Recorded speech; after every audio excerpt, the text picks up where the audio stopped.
Moses, the CPCA chuck wagons kicked off in North Battleford last weekend, and we have a little bit more of an in-depth look coming up in sports. Well, you know what? It was one of the closest finishes. It was unbelievable how close it was, and of course we had a great feature brought to you by Emmett Murphy. Yes, the first race of the CPA season promises to be one of the closest finishes of the year. Going to the final day, we had Chance Bensmiller and Devin Mitsuing separated just by 1/100th of a second. And again, we'll mention Emmett Murphy will take us to the two drivers and look at to see what position put them in that win in Battleford.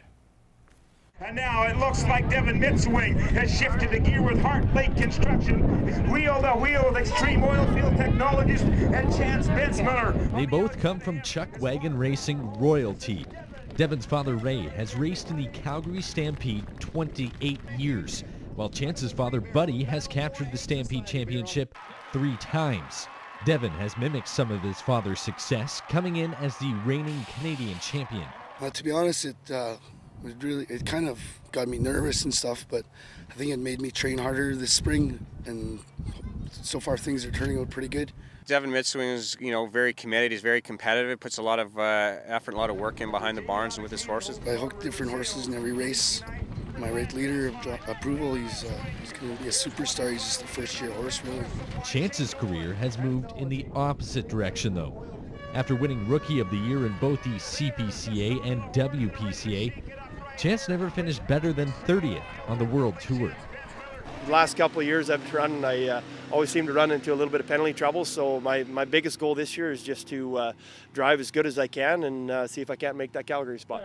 He made some adjustments this year to his barn, and it has yielded very early success. This year we did a lot different on our training program. When we got to the fall, me and my brother, we sat down for a month and we took all the new horses. I think we had 26 and we broke 20 of them in the fall. So the spring was a lot easier. Them horses, they're ready to go and you're not, wondering if this horse is going to make it. This horse, you know off the bat. Bensmiller rode his outfit 5/100ths of a second faster than Devin on the final day, becoming the surprising Battleford Agricultural Society champion for his first win on either tour in 4 years. Emmett Murphy, Newcap Sports. Inside the CPCA, the view from the barns, the wagon box, and from the track. Ignite your adrenaline.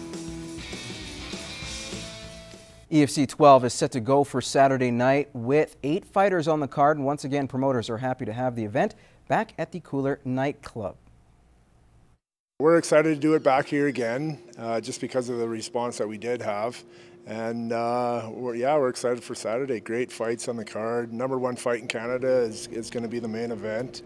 And all the VIP sections, tables, everything's sold. I think we only got about 200 tickets left. So we're excited about that. Usually an event held at the Civic Center, it seems like the fight fans like the experience at a smaller venue. A lot of people like it here too because everything's close. All the seats are like front row pretty much. So, and the staff here is unbelievable. So we've never had a problem with anything. So we're really happy. EFC has started to get some recognition, none bigger than the main event tomorrow night between Tyler Davis, and Sean Quinn.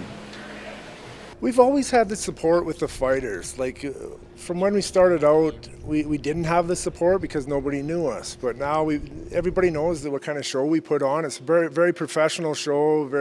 Everything's on time to a certain point. There's always some things that you can't plan for. But no, like I say, we run a pretty tight ship around here.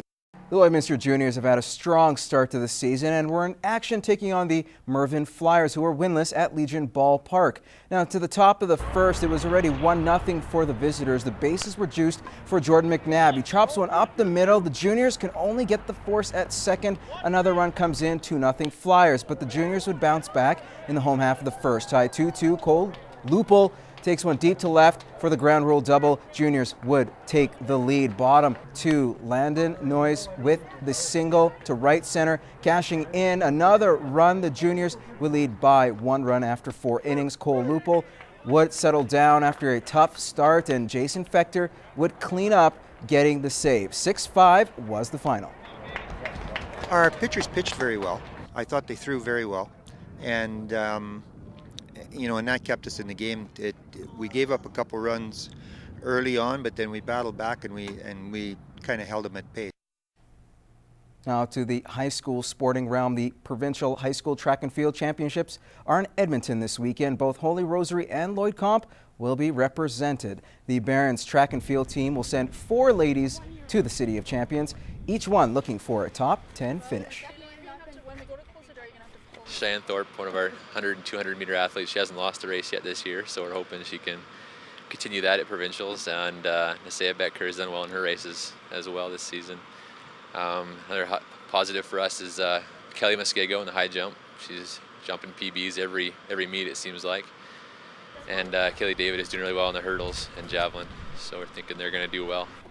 This will be Cheyenne's first trip to Provincials. The grade 10 standout admits she's got butterflies heading to the weekend. It's so exciting. It's scary at the same time. I've never done this before, so hopefully it turns out good. Never got to do that last year with teacher strike, so it was different.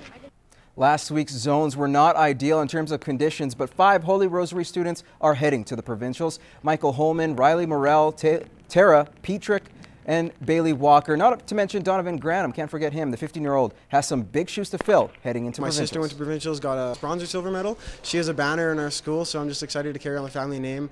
I got first in the 100 meter at zones, and that's zone 7 for us, and I'm confident we're ready to go going to Provincials.